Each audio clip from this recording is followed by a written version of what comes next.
All right, thank you, Alice. Welcome everyone tonight to our survival kit for media companies. And so I thought, in the spirit of kind of this overriding technology theme and survival, I thought that we would maybe start this evening off with a bit of a rapid-fire Q&A period where we see if we can go through maybe 10, 15 questions in a minute or two. You up for that? I will do my best. All right. So, this is like a dinner at home. Yeah. All right, so Apple came out with their iPhone X or iPhone 10 today. So, iPhone 10 or Pixel 2? Pixel 2. Favorite food? Vietnamese pho. Favorite sports team? New York Yankees. Greatest athlete of all time? Kevin Lepso. Derek Jeter. What book are you reading? Oh, I'm reading this 120-page history of Hong Kong, which I'm struggling to get through. Dogs or cats? It started off as cats, now dog. Actually, goodness, I hate admitting that. Do you play any musical instruments? I do. I play the piano poorly. What's your most frequently used app? Gmail. Whiskey or wine? Whiskey. Meat or vegetables? Meat. Morning or evenings? Oh, evenings. Any role models? It's bad that I'm struggling here. Too many to name. Yeah, thank you. Too many to name. Marvel or DC? Marvel. Marvel, okay. PC or Mac? Mac. iPhone or Android? Android. Amazon or Alibaba? Is there a correct answer to that question? I was referring purely to the cloud hosting platform in China. So yeah. I thought I'd, then Alibaba. All right. So, thank you for that. I feel like you survived. Yeah, thank you. So, I guess, coming to, your background. So, you've spent a number of years. I guess largely your career has been in tech most of the time. I think you started with, was it actually AOL at one point as well? Yeah, I started off with Google, but I was at AOL for literally a hot minute. Okay, so Google, AOL, you had Spotify. It's figuratively a hot minute. I know there might be grammar and that's Nazis in this room, so I just want to be careful. Figuratively a hot minute. So you're at, I guess, the epicenter of tech, working with some of the world's largest companies in the US. And so, what on earth are you doing out here in Asia with an old, perhaps wrinkly newspaper? Good question.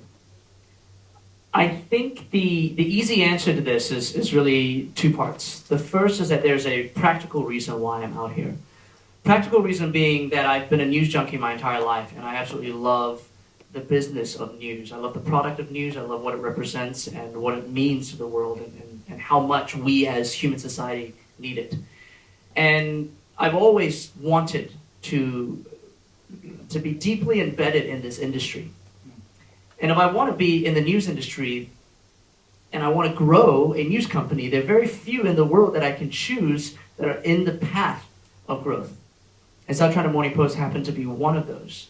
And so when a company like the South China Morning Post, with the legacy that it has, with the resources that it now has, and with the ambition of the organization calls, it's a call that for someone like me I had to take, and I had to very, very critically and very honestly think about, and the opportunity itself was too good to pass. Mm-hmm. So that's the practical reason.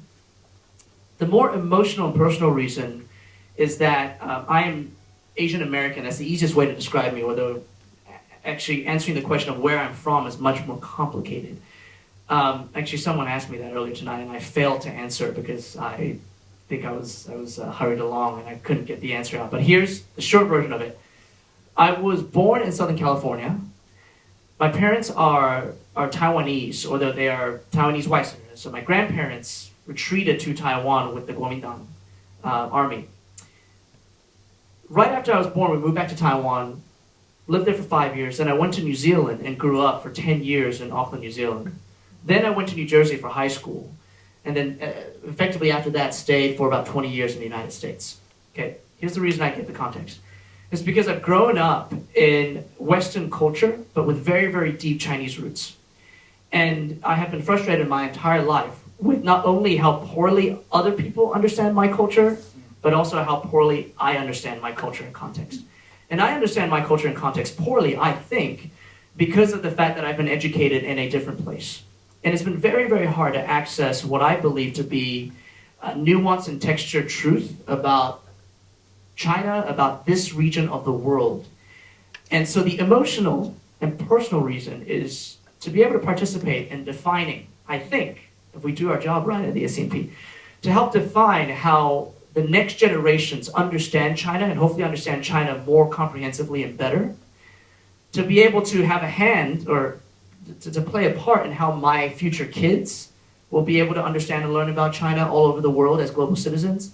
That's something that I absolutely could not pass up. Mm-hmm. So what was the scope? I guess when you were first presented with this opportunity, I guess how much of it did you understand at that time versus, say, after you had agreed to join and kind of a few months later? How, like, has it changed from, what you first thought of it to kind of where you were a little bit later? I would like to think I did enough due diligence that I didn't come in here blind. Yeah. So I do think that I haven't been surprised by much since I got here. There have been small things here and there, including how easy it was to get get used to Hong Kong, actually. But in general, my understanding of what the business was, the struggles that not only the industry but the company was in, and the vision of the organization, especially with new owners, none of that has changed. Mm-hmm. So when the vision of the new owners, when you started speaking to them, how much of, I guess, your personal vision could you kind of attach to that or join alongside that vision? Yeah, that's a great question. Initially, it was a lot of listening on my part, which I'm terrible at. But I did a lot of listening, and I understood from not only the board of the South China Morning Post, the previous CEO as well, and the executive team at this company, what the vision was for SCMP in the future, which is to help the world understand China better. That's not technically our vision statement, but that is how they articulated it. And that really resonated with me, which is why I'm here. Since then, I have been able to, with the executive team, actually refine that and articulate it in a way that is much more practical for the organization. So our mission statement today is to lead the global conversation about China. Fantastic. So let's take a step back here and look at, I guess, the industry as a whole. So again, your background in tech. Now, I guess, what would you say are the largest disruptors to media? There's a number of things going on, but what are you really focused on? Well, the main change, and this is a holistic disruption, is the fact that consumer behavior has completely changed from 20 years ago to now because of the internet. And what's really frustrating for traditional industries like ours is that not only are we trying to play catch up, the actual consumer behavior is changing every 6 months. So even the great organizations, and they're few and far between when it comes to traditional media, that have caught up, they've caught up probably to what the industry was like a year and a half ago. So there's a constant lag. A constant lag. And so that is the holistic change, right? Is the fact that consumer behavior has changed. The reason consumer behavior has changed and continues to change is because the way people discover content and the way that people consume, read, watch, listen to content, the platforms that they use are different, and they're constantly changing. Yeah. So how do you manage that? I mean, I guess you're coming from an industry where you have physical pieces of paper to now where there are multiple discovery platforms, aggregators. There's so many different ways that people can access content. How are you approaching that? I think we have to understand the product of news in this day and age, and we have to change our definition of what the product of news looks like. Mm-hmm. Not how you gather news, not what objective news looks like, but the actual end product, user product of news. And it's something that I've talked about. I think there are a few people that I met during the drinks earlier that attended my FCC talk, and I specifically talked about the product of news. So I apologize, I'm repeating myself a little bit. The product of news today is permutations of the right content with the right packaging for the right distribution channel. And that is just something that the newspaper industry in the past didn't really have to think about because the product had stayed exactly the same for so long that the entire process of gathering the news, to writing the news, to printing the news, to distributing the news, to the experience that you and I have with news, all of it vertically integrated, singular companies owned it, and they could control the entire stack. That's just not the world we live in anymore. Mm-hmm. So I guess, well, let's look at, I guess, those different facets of, I guess, the different stages of news. So on the collection or gathering of news, how is technology changing that aspect of it? Everything's much faster, right? So the collection of news, it's not only is everything much faster, you can do it from practically anywhere. So when you're a field reporter, you were a field reporter. You were out in the field. You were doing interviews. You were actually witnessing what was happening in the world, and then you were rushing over to either, so you send a telegram, you make a phone call, and then you have effectively other journalists, other copywriters at home office jotting down what you're saying, and then it goes through copy editing process, right? Other times you're sitting in your home office, you're making calls, you're doing interviews over the phone, and then you're taking down everything that is being said, and then you're formulating that into a story. Now we have a generation of journalists and groups of people who can sit in front of a computer and can report on the world without ever moving from their seat, without ever picking up a phone to talk to anyone. They can report on the news, ostensibly report on the news, by looking at the Twitter stream, by reading what other people are saying and effectively repackaging it. So journalism and how younger generations view what journalism is and what quality journalism might or should look like, that has also changed. I don't think it's changed for the better. I think it has made it very, very confusing what news looks like, what commentary looks like, what repurposed, repackaged content looks like. And that is a distinction that is getting blurrier and blurrier by the day. Yeah. Does AI have a role here, do you think? Does AI have a role? AI certainly has a role in the future of the news business. Whether or not AI has a role in fixing this, I'm not sure yet. Yeah, I'm assuming the second part is what you're asking. Yeah. Does AI have a role in fixing this? I guess a lot of the logistical aspects of news creation, I mean, can we automate some of those things? What we can automate with artificial intelligence is structured data news creation. Oh, that's a lot of buzzwords. Okay, let me retry that. There are certain types of reporting that are effectively looking at structured data and interpreting it. Okay, a lot of business reporting looks like this. Reporting on sports scores look like this. And those are things that artificial intelligence absolutely can do. They can do it today. Right? In fact, a lot of people don't realize this. Last year during the Rio Olympics, the reason why news organizations like, for instance, the Washington Post were so good during the Rio Olympics was because their Twitter account would publish before anyone else the results of these the Olympic events. And then when you click through, you would have these short little snippets of what actually happened.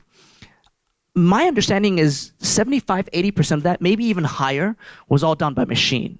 So it's just structured data coming from the Olympic Committee going into a machine, and the machine, there were templates already written by journalists, and it was plug and play. The data came in, they plugged it in, they knew who won, they knew who got silver, and they knew what the times were, and they knew the context around it, and then boom, it was immediately out, literally within seconds of the end of the race or the match.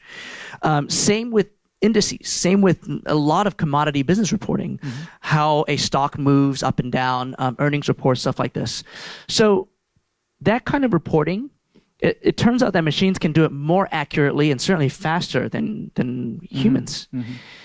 It doesn't mean that human reporters are not going to continue to be incredibly important for our understanding of the world and the news industry.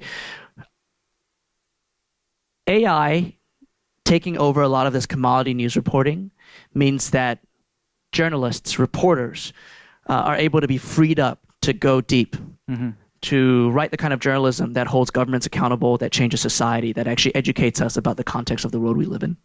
For I guess an organization which has a bit of a head start in implementing some of the technologies, I guess, you're quite new. Wait, hold on. You're talking about the SCMP? Shortly. Okay. So for some of the, let's say, American organizations that are a little bit up the curve on using technology, how how much of the reporting, I guess, like how many articles are they pushing out every day using technology versus kind of the handwritten form? What would be your... That I can't speak to. Okay. I'm not sure. I'm not sure. Okay. Do you have a ballpark idea on just generally how many stories they're publishing a day or a week? Newspapers? Yeah. I can tell you from our point of view. Sure. The South China Morning Post is publishing anywhere from 900 to 1,000 articles a week. A week, okay. And that is still low. So we're comparing ourselves against major news organizations that are global, that are probably publishing between 8 to 10 times that per week. Mm-hmm. Now, a lot of it has to do with the fact that in this new day and age of news, it's really, really easy to take a single story and report it in 1,000 different ways.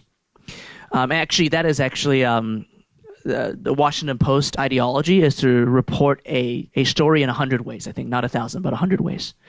And what that means is effectively taking the core of a story and being able to write it from perspectives of all the different constituents that they are serving. Mm-hmm. Right, and effectively break apart and atomize that story into all the different, a story specifically targeted at millennials that is published on only Facebook, that is, a video format, to a long form article that is published in the weekend newspaper for the traditional print readers. Right, so that's why you can generate so much content. So this brings into, I guess, the scope, like a wide product mix, really. So how can you take that one story really and present it to different walks of life across different mediums in different formats? You have to have very good technology and you have to have very good people. It has to be a combination of both. Very good technology allows you to actually collect stories and organize them in your backend as assets, mm-hmm. Right? Okay, this is getting really specific, but effectively headline, subhead, here's a nut graph, here is the opening paragraph, here is the body of the article, here are the pictures that come along with it, ordered and ranked. Here's a iPhone video snippet that could be packaged together as part of all of these things, and then here are a dozen different tags about what this what the story is about. Those can be reassembled by good technology. Those can be reassembled into many different versions of the story, hopefully all with the same truth, right, and all with the same objectivity, but packaged in a way that is addressing different demographics. Mm-hmm. So, all right. So I guess tell me now, where are you today? I guess versus this future that we're talking about, potentially repackaging certain news in different formats for certain audiences. Like, where are you today versus where do you kind of see yourself evolving? Yeah, SCMP is admittedly very, very early on in the process. We are, from a data perspective, where we are right now is we are rebuilding our backend infrastructure, and we're starting to learn how best to capture the right data and how best to analyze it for the sake of actually company operation. So that's step one. Capture the right data, know how to read it so you can operate your business better. The next step would be to start feeding or building the machine learning backend so that you can start feeding your data into the machine learning backend so that the algorithms start learning. And then from there on, you have forks, right, in what you want to pursue. That intelligence should, first of all, make the user experience better. Okay, news is no longer a singular experience for all of us, right? A unified experience. It used to be the newspaper you got was the exact same newspaper I got. And if we read it from A1 to A20, we would effectively have the same news experience, right? Colored only by our own personal context. Now the expectation is that when I open a news app, when I go to a news website, when I go on Facebook or Twitter or wherever, anywhere else, wherever I discover content, it's personalized to me. Mm-hmm. And so the data in our backend should help improve our user experience so it feels much more personalized than it does today. Mm-hmm. And then, of course, eventually we'll get to the artificial intelligence that allows for natural language generation, which is the kind of commodity news creation that I was talking about earlier, and also natural language processing, which is me talking to a smart speaker and saying, okay, Google, tell me what's going on with Steve Bannon today, and then my Google Home reading back to me the latest SCMP story about Steve Bannon and what he said while he was in Hong Kong. Sure. So on this topic, I guess, of personalization and I guess the different discovery platforms and the way people are getting their information, do people really know the SCMP? Like, I guess from a print perspective, here, print, it's a physical newspaper, it has your logo on it. If I'm getting a link through Facebook or elsewhere, or maybe even Snapchat, I'm not sure if you guys have a Snapchat channel, but if I'm getting this information, do I even know it's SCMP? Am I even aware if this is fact, opinion? Yeah. Yeah, it's actually... how does that impact your business? Because a lot. Information's flowing so fast. People are reading headlines, they read the first paragraph, and they flip to the next article. Yeah, absolutely. It's impacted a lot. The way that news looks online is something that news organizations are still to figure out. The fact that, again, the same story looks different on all the different platforms. Wherever you discover it, it's going to look different. So are we customizing it for all those platforms? Probably not yet. On top of that, one major issue you brought up is the fact that because the newspaper and the brand itself has been atomized by social networks primarily, people no longer recognize what the news brand is. In fact, a lot of times they don't pay attention to it. There was a gosh, I forgot. I think it was a Reuters survey that found 50% of millennials who consume news through social networks in the United States. Okay, it sounds like a very specific demographic, but it is a huge demographic. 50% of them do not recognize, they don't even pay attention to what the publisher name is. They just see a headline or a picture, they click on it, they read it, they decide to share, and then they move on, right? And of course, the dirty little secret in Twitter is that for a very, very long time, Twitter's click-through rate for news articles has been abysmal. It's 1.5%, maybe less than that for most news articles at this point. And yet the share numbers continue to grow, which means that most people are sharing news articles on Twitter without ever reading them. So they're sharing it based on effectively 120 characters that you use for your headline. So the unit of news that we have today has to be adjusted. But at the same time, and I don't misunderstand me, I'm not saying that we should be okay as a news industry or as human society that people are consuming news at 120 character segments. We do have to adjust, but at the same time, we have to have an accountability to teach the world what real news looks like, to elevate media literacy, which I think news organizations around the world have not been held account to, and themselves have probably not been thinking anywhere near enough about. Mm-hmm. And that's something that we challenge ourselves with at the South China Morning Post on a daily basis. Do you think you can augment, I guess, the way people retrieve their news from the perspective of maybe getting involved in the product mix itself, perhaps owning a distribution channel, creating a product or something which people can, I guess, more strongly identify with a brand? Say, for example, you're growing your business in the United States, for example, they're clicking through headlines, they don't understand the SCMP. Is there something you can do to kind of reinforce that brand through owning a distribution channel? Yeah, so here's the playbook. Well, here's the understanding. And that's a bit of a shift from media to the product or tech side. Yeah, exactly. This is a product user experience issue. So first of all, we have to, I think, accept at this point that distribution has been disintermediated. That news organizations, we no longer own it, and we have to play with it. The question of, is Facebook a friend or an enemy? Irrelevant question. Because it doesn't matter whether or not you think Facebook is a friend or an enemy, you have to play within their sandbox. You have to care about Google and SEO, right? Mm-hmm. It's not good necessarily for the industry, but you have to care about it. So assuming that we now accept we have to play in those platforms, the playbook is find your audience in those platforms. Make sure your product is packaged correctly for those platforms so that people will actually click. Once they see your first article, once they click through to that first article of yours or the first video, your job now will be to incentivize them to enter into a one-on-one relationship with you as the publisher. That sometimes means to give you their email so that they sign up for a newsletter. The newsletter industry, by the way, email newsletters is exploding because people are realizing that it is, at this point with distributed media model, the primary way of re-engagement with your one-on-one user. For as high-tech as we are. Yes, for as high-tech as we are. We're going back to emails. That's right. Okay. You could get them to download an app, which is becoming increasingly more difficult. You could get them to like your page so that at the very least you have more direct targeting capabilities to their newsfeed, right? And there are a couple of other ways that you could get them to enter into a relationship with you. In China, very specifically, it's get them to add you on WeChat. In the United States, increasingly so to get them to add you on Facebook Messenger, right? So these are all direct channels that you have to incentivize people after the first click. When they discover you, whether it's Google or Facebook, after that first click, you're trying to get them into that ownership funnel, that relational funnel. All right, it's like dating. Something I know very little about. Yeah, right me now. too. Yeah. Thankfully for both of us, actually. Yeah. So how many people, let's fast forward a handful of years, say 5 years from now. Well, currently, I guess how many people are, what would be the metric? How many followers do you have? How many readers do you have on like a monthly basis?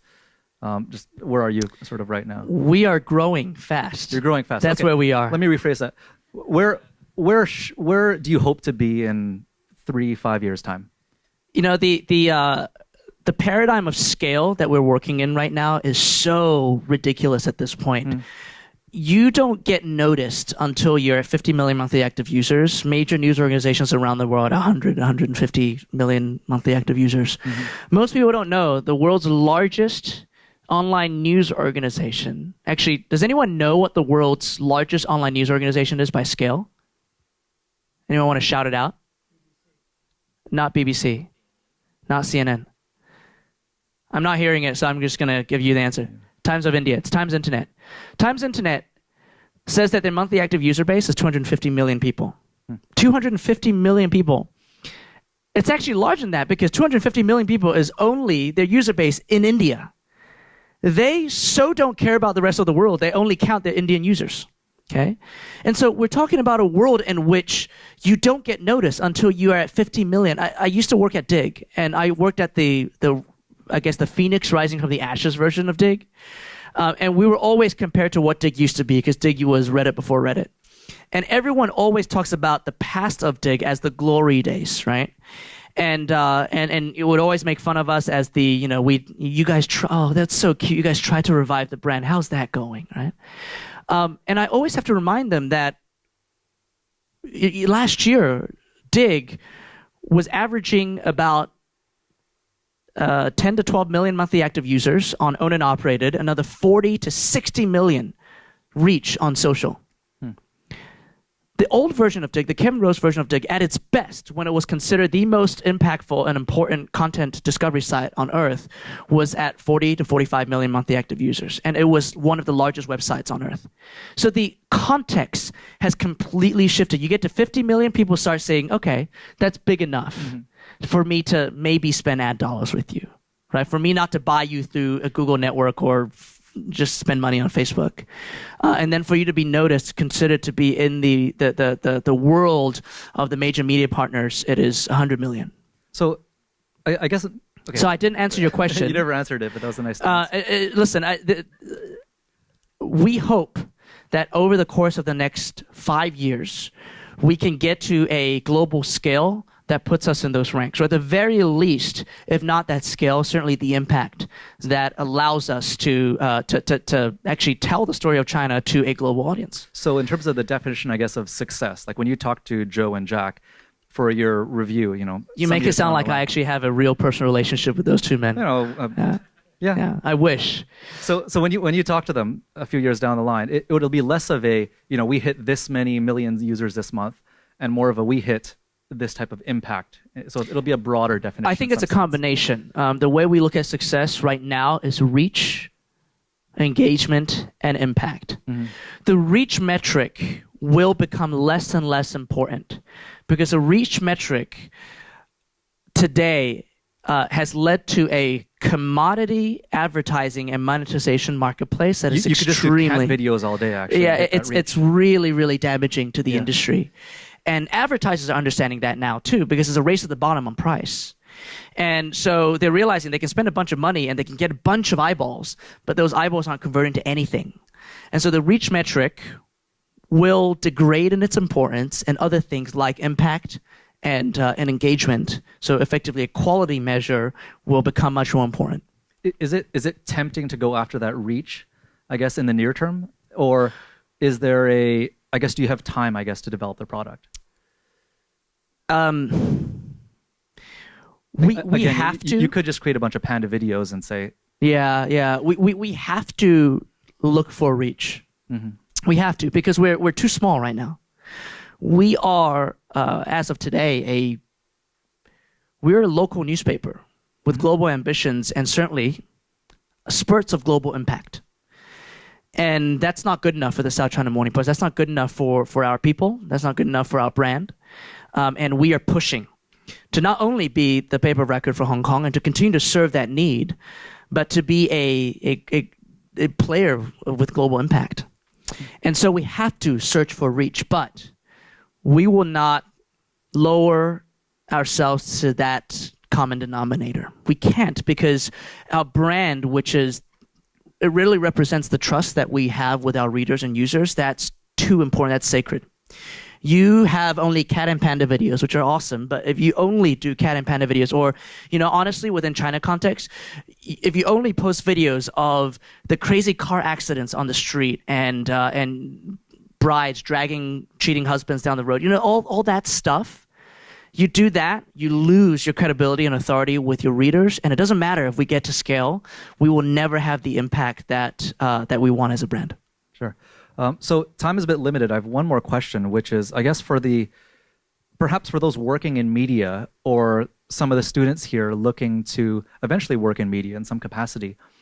Again, the industry is in a state of flux and it's moving so fast, even potentially too fast for media companies. How can people who are currently in the industry or those looking to it, how can they kind of future-proof themselves? What would you recommend they do to stay on top of things in this changing environment? Future-proof. That's a really good question. There's a number of things that you can do. First of all, pay attention to an array of media organizations around the world, not just the big ones. Right? I think most of you here who care about media will say, I read the New York Times or I read the Guardian and I know what BBC and CNN are doing. Pay attention to smaller players that are doing really, really innovative new things, right? Know what Quartz and Vox Media are doing in the United States. Know the kind of journalism that Sixth Tone is generating out of China. Know what Rappler is doing out of Southeast Asia, Philippines. Know these organizations, and there are, I can list out another 24 that warrant your attention. Secondly, understand that this consumer behavior we're talking about is changing rapidly, and that generational gaps are now 10 years apart, not 30. So as awkward as it sounds, pay attention to what teens are using on their phones, right? Because those folks, by the time you're in positions of executive leadership and strategy creation in this industry, will be the ones that are a primary, not the only, but a primary target demographic, and their media consumption discovery behaviors might be completely different than even Snapchat. So those are the two things I would say to do to future-proof. Fantastic. Thank you so much, Gary. Thank you. All right. So I guess we have time for a handful of questions.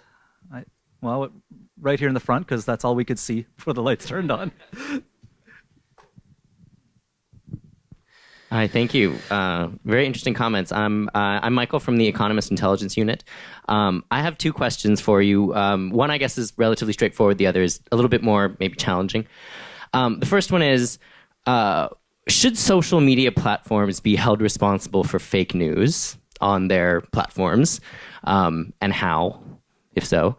And then the second question is, after the South China Morning Post was purchased by Alibaba, it raised a lot of questions about the editorial independence of the organization. Essentially, how do you answer those questions? Yeah, the second one's really, really easy. I think Jack and Joe have been pretty transparent with the marketplace, whether or not you want to believe them. I think that the question at this point is not whether or not they've said anything about it, it's whether or not you want to believe them. And what they've said is that the editorial decisions are made in the newsroom and not in the boardroom. And they sincerely have stuck to it, certainly the 9 months that I've been here. And that is something that we keep sacrosanct within our organization as well. So the editor-in-chief and the newsroom of the South China Morning Post have full editorial independence. Every time we meet with the board will again say, listen, I just want to make sure, because there's always these rumors, there's always these conversations happening in the marketplace.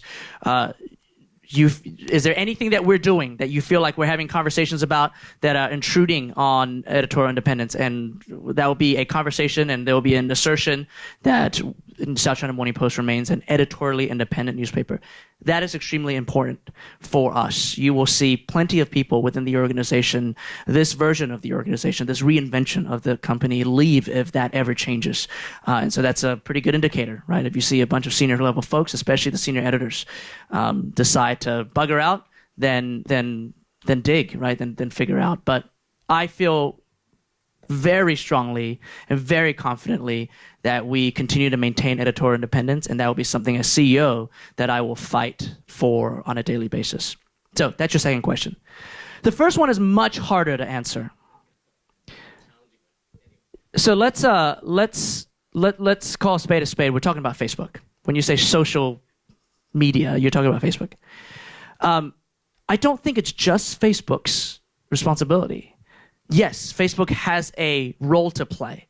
I think early on, a year ago, when Mark Zuckerberg and Sheryl Sandberg were planting their flag and saying, we are just a platform, we don't have accountability for fake news, they were wrong. And they've realized that, and they've completely changed their tone.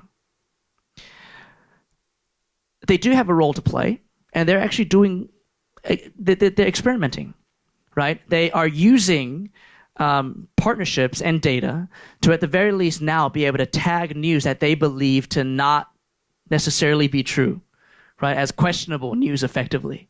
So that's a start. But it's not just about them. It's about the fact that, and I've called out other news organizations, including our own. New York Times does this, the Washington Post does this, Guardian does this, we do this, where we ourselves in social media do not. Actually, Kevin, you mentioned this, and I didn't answer this at all. I didn't respond to it. We don't separate clearly enough what is opinion and what is news. We know what opinion and news, what the difference is, but on social media, it all looks the same, right? Because it's easier to get somebody to click on opinion, because the headlines are probably more controversial. It probably sounds and looks juicier. So if I don't call it opinion or commentary, and it's just like it's written almost as fact, people are going to click on it more. So I think we have a tendency as a news organization to not care as much about media literacy as we ought to. So the platforms have an accountability.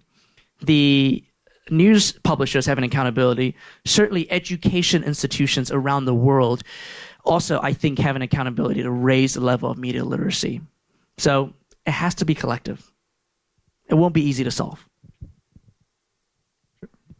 Let's flip across here. This gentleman on this side. Thank you, Gary, for your interesting conversation. I'm actually a student from the University of Hong Kong. So just now you mentioned that SCMP's vision and mission is to let the world understand China in a better way. So how do you actually position SCMP like as compared to leading Chinese English newspaper like China Daily? What can I read from SCMP that I cannot get from China Daily? So this is my first question. And my second question is that it seems that you are not very satisfied with how the West portray China nowadays. So what do you think can be improved? Do you think the NYT or CNN is really biased in their way of portraying China? Thank you. All right, so the first question is the difference between SCMP and China Daily. We are not a propaganda organ of the Beijing government. So that's the difference. So what you can get from us that you can't get from China Daily is a lot of times objective news. You can't get the other side of the story. There's a lot of stuff that China Daily just will never ever write about, and we can and will write about it because it is important for our readers. It's important for not only Hong Kong, but for the rest of the world. So hopefully you guys actually understand and see that difference. If not, and a lot of people who don't see that difference is because they're taking the easy way out and they're just repeating and parroting a lot of things that they hear in the marketplace. I challenge you to read the newspaper every single day, to read our product and read the China Daily product on a daily basis and see the difference, okay? So that's the first one. The second one is bias is a very strong word, okay? And I don't like using it, and I'm not going to use it in this case. But I will say this. because of the context of the New York Times, because of the marketplace that it addresses, because of where the main demographic of user base is, New York Times is going to view China from a very specific point of view. And it's not a wrong point of view, it is a point of view. I believe that there are other points of view. This is one thing that I've repeated often since the last couple of months, and I've stolen it from somebody much, much smarter than me. And they said that Western media organizations have a tendency to report on China in just 3 ways. Big China, bad China, weird China. Okay? And I think that's actually relatively accurate. And there's so much more to China than just those 3 things. Those 3 things are important, because a lot of the context and the stories of China they can fall into those 3 buckets. But there's so much more. And so when I say that the South China Morning Post can offer a different perspective, it is to fill out that perspective. It is to create a comprehensive picture and provide nuance and texture to the story of China in a way that Western organizations, because of who they serve, who they are, right, and just overall their context, probably cannot. And do not today, and frankly do not today. All right. I guess on the right side, somewhere there. Sure. Yeah. Hi, my name is Nina Xiang. I'm the co-founder of China Money Network. I have 2 questions. One is, do you have any innovative ways of monetizing the South China Morning Post platform? Second question is, do you sometimes feel like content, just as a form is perhaps in the end road? The reason I'm saying this is because think about Mobike. In under 2 years, the company has secured about 100 million registered users just by dumping a bunch of bikes on the street. Think about Amazon. 20 million smart speakers sold, and therefore 20 million entry point into people's family life and their digital life. So content has really fallen to a very low place in people's digital lives, and they're going to probably fall more in the future. So what's your thinking on that? Thank you. Sorry, I'm so fascinated by your second question. I totally forgot about the first one. What was the first one? Monetization. Oh, monetization. Okay. Right now, I do not have any innovative, new, brilliant monetization strategies to share with those of you who are in the media space right here. I don't. It doesn't mean that the South China Morning Post won't be experimenting with some interesting ways over the course of the next few years. But I honestly think that the industry as a whole is adjusting. Is adjusting to that changing consumer behavior and adjusting to the new reality of monetization. I'm not going to bore you with numbers, but it looks bad, right? And even with digital growing in this year, 2016, this past year, actually 2017 is going to be the first year where digital advertising globally is going to be at the same level, the same size as TV advertising, top-line TV advertising.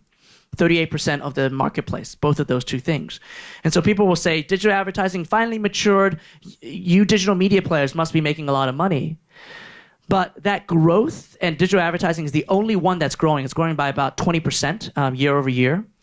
That growth is it's completely monopolized or duopolized by Facebook and Google.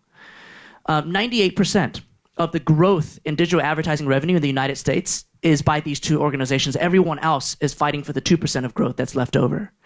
So the monetization marketplace is completely broken for media.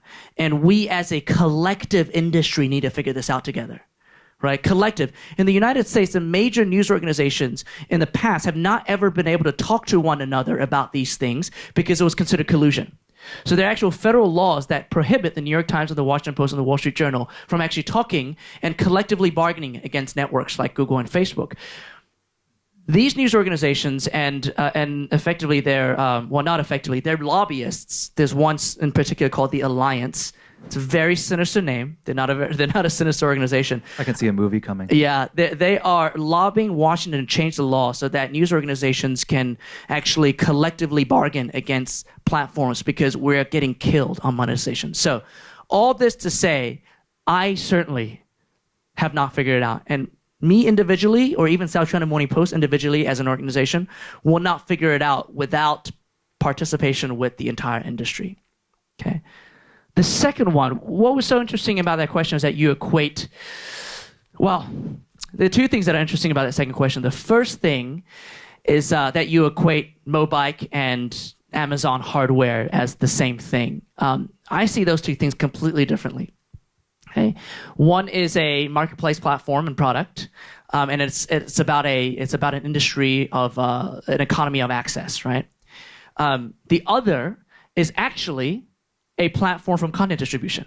So the fact that 20 million Alexas have been sold should be a great sign for content businesses, because it suddenly means that content can be delivered through audio while you're doing whatever else in your home. Okay? And that is one of those advantages that news organizations are not thinking anywhere near enough about. Some of you have also heard me say this before. Today, this moment in time is the golden age for news, because we have more channels of contact with our readers and our users than we've ever had before. We have access to exponential scale in a way we've never had before. And we have more canvases for storytelling, more innovative, more interesting, more engaging and compelling canvases for storytelling than we've ever had before. So as a news organization, we should be in a position where we're not complaining about the changes that the internet has brought.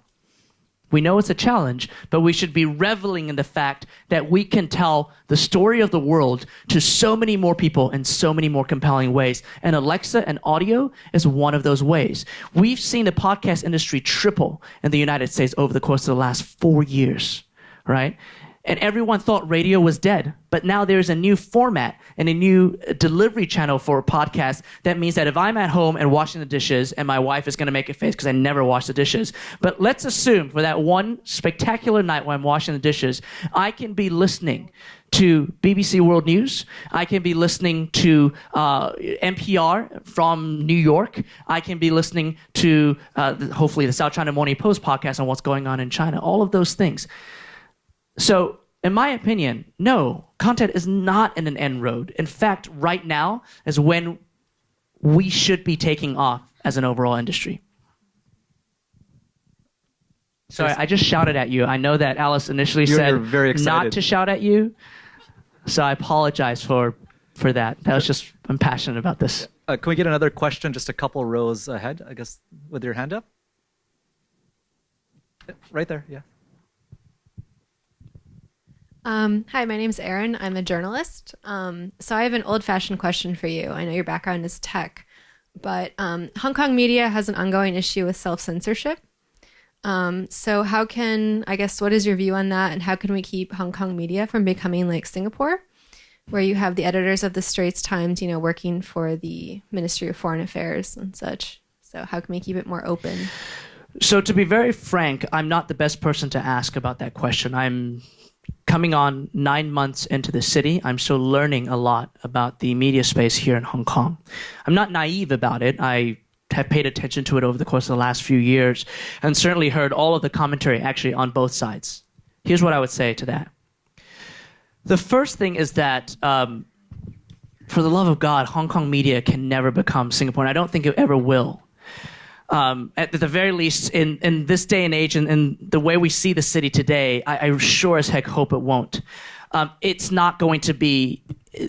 There will have to be a massively drastic shift to everything about Hong Kong, including one country, two systems, for that to be the case, because media is part of public policy. It's part of governance in Singapore. Right? Media is part of governance. It's part of governance strategy in Singapore. Whereas here, we do actually enjoy incredible freedoms of press. We really do. I know that these indices are saying otherwise, but the fact that we have these absurd arguments in press, we have so many differing points of view that are so far apart and are constantly attacking one another, right? And we have people that are constantly calling out the Hong Kong government, calling out business people, calling out Beijing. Those, for us, should all be signals of the vibrant free press we have in Hong Kong. Okay, the fact that new media organizations are springing up all over the place. Yes, I know they're struggling in some ways, like getting official access to certain government press events and stuff like that. I understand that there's still struggle and challenges, and there's still evolution that needs to happen. But new news organizations are popping up all over the place. Those are signals of having vibrant free press. So from my point of view, having been an observer of how press looks all around the world, right? And even coming from what everyone sees as the bastion of free press in the United States, I say that in the last 9 months, having talked to a lot of people in the industry and learning and asking a lot of questions, I strongly believe that Hong Kong enjoys incredible free press, but it is something that needs to be protected, and the SCMP will stand with all the other news organizations here in Hong Kong protecting it. Do we have time for one more? All right, right there.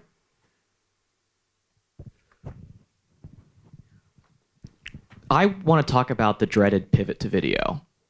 As in, there's one of the, if you follow media Twitter, a lot of the things that journalists are fearful of is their media company says, we're pivoting to video, half of you are laid off. MTV News went through this, Mike News went through this, BuzzFeed, I think, has gone through this. I guess in short, kind of, what do you think about the, quote unquote pivot to video strategy? Is it chasing? I think is it chasing the last fad? Was it ever something that had any basis in fact at all? Yeah, it's also, I think, for me, easy to answer. I don't think it's a fad at all. I think it's a new choice of consumption behavior for younger generations because the phone, the smartphone, is such an incredible video consumption device that it's made it easy to consume video. And it's made it more compelling to tell stories through video. What is hard for the industry, that pivot or that change, which, by the way, is not a future thing, it's honestly a past thing, a present thing at best, right? It's something that's not going to go away. And it is sad that news organizations, because of the economics of our industry, have had to choose either or. That to actually increase video production capacity, have had to lay off people who are more traditional in their skill set or in the written word. And that's very, very sad. I certainly hope that at the SCMP, we will have the opportunity to incrementally build into video, to continue to protect and innovate the written word format, because there's still very, very real quality and need there, as well as build incremental video capacity. That's my hope. Video's not going to go away. That is a reality, and we have to adjust, and we have to be able to tell the same comprehensiveness of story through video formats that we used to tell through 800 to 1200 word articles, and that's not easy at all. So we're still figuring it out. All right, I think we have to wrap it up there. I want to quickly thank Alice and Asia Society for hosting us. Ladies and gentlemen, Gary Liu, South China Morning Post. Thank you so much. Gary, thank you. Kevin, thank you. Catherine, thank you. This is the kind of discussion we're going to continue. I think, Gary reminds me of my younger self when I arrived in Hong Kong in the 90s. Hong Kong is really an exciting place. As a Chinese American, there's a lot of stuff happening. Self-censorship, all of the stuff that we talked about, it doesn't happen unless we make it happen. So I'm really excited that Asia Society Hong Kong has a forum to provide this type of discussion. But I have a personal question to ask Gary, because earlier at the reception, it sounds like your parents and my parents are very similar, doesn't speak much English in the States. What do they think of what you are doing right now, moving to Hong Kong? And you could be a dot-com millionaire, whether it's in the U.S. or in Silicon Valley, but you're right now running a media company, an old 100-year-old media company. How do you explain to them what you're doing? Do they get it? And what kind of media do they consume? Because I spent a month and a half with my parents recently, and right now, in terms of the language. Because there is a generational divide. So I want to ask you that question because that may help me explain to my parents what I do here at Asia Society. first off, it's really hard to become a tech millionaire. Kevin, Kath, you guys are going to get there because Noti is such a great product. Oh yeah, but it's really hard. So just because if I had stayed there, it would not have guaranteed anything. My parents, they're very conflicted because they worked their butts off to move me to the West because they believed that Western education, for whatever reason, they believed that Western education and contextualization was good for me. And they sacrificed, they struggled to make sure that it was possible for me. Now they live back in Taipei. And so now that I'm here, they're extremely conflicted. We did so much to make sure that you are there. Now you're back, but we're also happy that you're an hour away and not 16 hours away. So I don't know what they really honestly think. I think right now they're in the honeymoon period. We haven't annoyed them enough by being so close that I think that they're generally happy. But when it comes to media, they certainly know the South China Morning Post. They know of its reputation because it is such an important news organization to the region. They themselves are trying really, really hard to read it more often, even though their English language is conversational. But certainly I think that they're trying really hard to understand what we write and how we write it. But the entire context of the industry is very familiar to them. The way that they consume, my father is a huge news junkie. I inherited it from him, the habit. He reads probably 4 or 5 newsletters from front page all the way through the back page every single day. And if you know anything about the Taiwan news industry, Taiwanese news channels are supremely entertaining. And so 24/7, you can have them on, and there's always somebody screaming at you, saying some absurd thing. So he is constantly watching TV. And my mom, just by osmosis, knows a lot of the crap that's going on as well. So they're huge news junkies, both of them. So thankfully for me, they understand the industry I'm in. The digital tech side, no idea. They just know that I work for a couple of big names in the U.S. tech industry. They have never known what I actually do. Well, on that note, I wanted to share this with you. When I was working in New York, Comedia 100 and a Museum of Chinese America, they don't know what I do until I was profiled. You probably know this, 世界日报 World Journal. And Gish Jen says this, you are no one. As a Chinese American, if your parents does not know World Journal. And World Journal is a Chinese language paper, kind of like, and if your profile there, so I'm working on getting you a profile, World Journal. Because you will make my parents so proud. You are no one until your profile in a Chinese language. So one of the questions I have for you, I hate to say this, but you have said, in terms of the integration language here in Hong Kong, and right now, and you can do a lot of translation, what is the ambition of SCMP in terms of the multi-language? This is my last question, and I'm going to present you with a gift. The multi-language? Yes, Chinese. Okay. The South China Morning Post will, for the foreseeable short, mid, probably long-term future, be an English language newspaper. A lot of people ask why we are not focused on the China marketplace like all of our competitors are, because there's 1.3 billion people right across the border. It's because we believe our value to the world, well, 2 reasons. First of all, we believe our value to the world is to go out.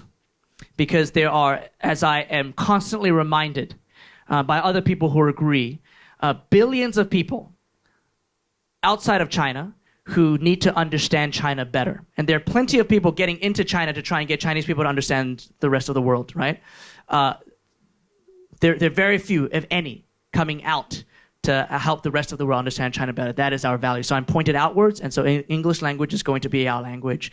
The second reason, very, very practically, if I start trying to push my way into China, where we are 100% blocked right now, we're going to run into troubles with the way that we report. And I just do not want that distraction. I do not want to incentivize our newsroom to change the way we report. So facing out allows us to remain objective, truthful about what China is and how the rise of China is going to change the world. Thank you. Thank you. Thank you all for being here.